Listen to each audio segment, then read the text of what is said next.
part of sustainability, as I mentioned, ESG and P, governance is covered on there. For those of you who are in Hong Kong, you know that Hong Kong Stock Exchange is making Appendix 27 comply explain, and this is something that the board has to look at. So it's quite interesting. I would first start by simply Googling your particular training and add the word sustainability to see where this is developing. And you may be amazed at what resources are available. I think for my immediate answer, it's going to be breadth.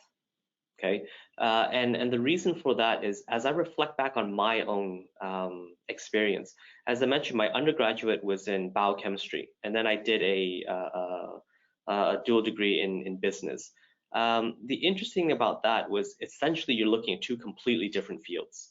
And the beauty about that is that now you can understand, biochemistry, the science, the technical aspects of this, and I can understand the business side of how businesses typically work, what's important in business, and being able to essentially understand two different areas has really helped me in my career.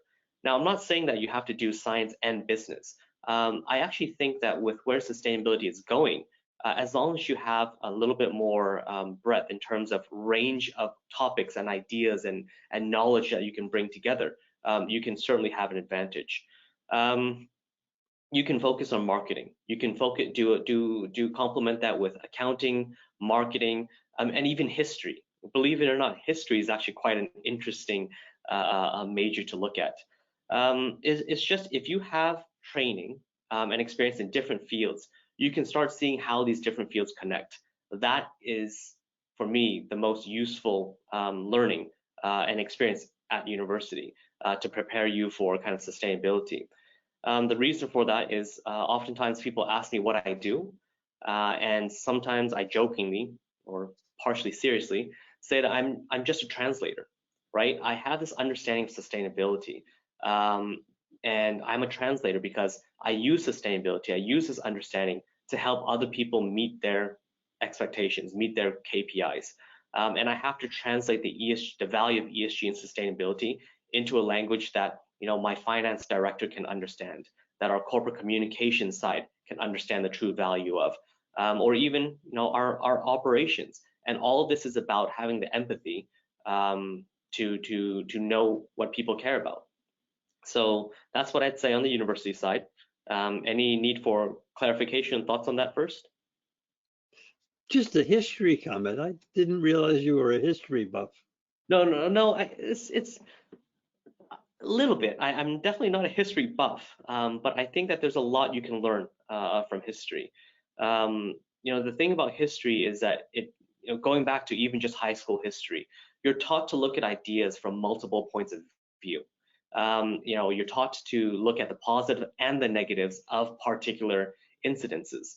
And when you take that learning and training to apply into sustainability, I found that to be very useful. Like I said, I can be a translator, and part of that is really to look at a particular issue and think, okay, from a sustainability standpoint, why should I care about sustainable financing? And because it's exciting, right? It's good to tie my ESG issues with finance. But when I start to look at it from a financial lens, how do I get my finance director to be interested in this? And he or she will care about cost of capital. And now it's starting to be, there's good evidence to show that companies that have strong ESG performance can enjoy the benefits of access to lower cost of capital. And again, this is really training from kind of a history lens where you look at an issue, multiple points of view, and kind of attack it with a comprehensive approach. And look, this is not a shameless plug for you guys, and for all of you listening.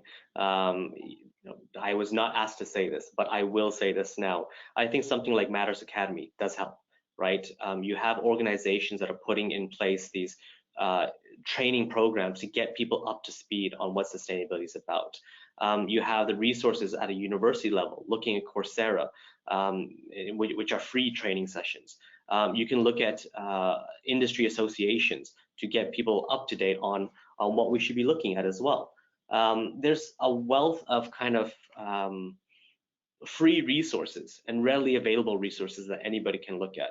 believe it or not, I think that you can start with your own particular training right away. And there's likely, so for example, you can start Googling, let's say, company secretary, okay, and sustainability.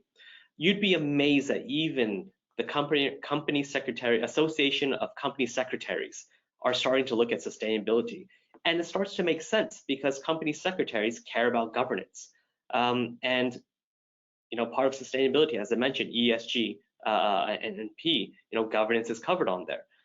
For those of you who are in Hong Kong, you know that Hong Kong Stock Exchange is making Appendix 27 comply explain, and this is something that the board has to look at. So it's quite interesting. I would first start by simply Googling your particular training and add the word sustainability to see where this is developing. And you may be amazed at what resources are available. I think that if you're thinking about that now, there are so many opportunities coming up with that.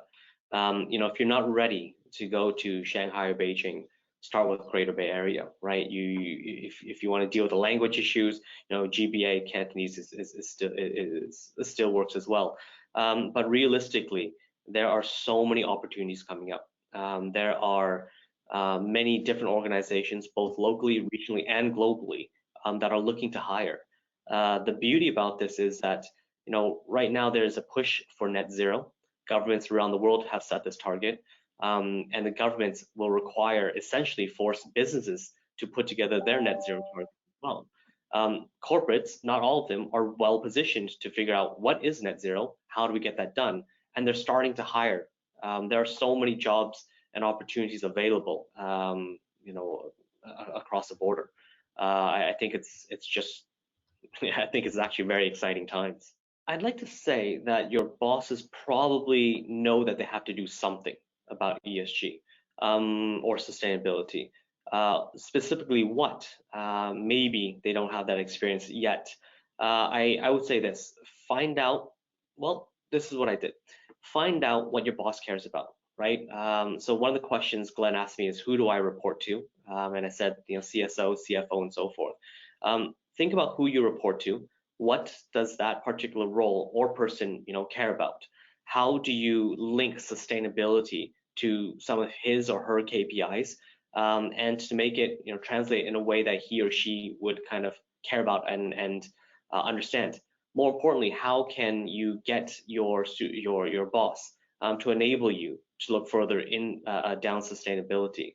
It could start off by simply thinking, okay, we need to do ESG reporting, but we haven't set that up yet. What does ESG reporting mean? You can start off with the Appendix 27 if you're a Hong Kong company or a Hong Kong listed company.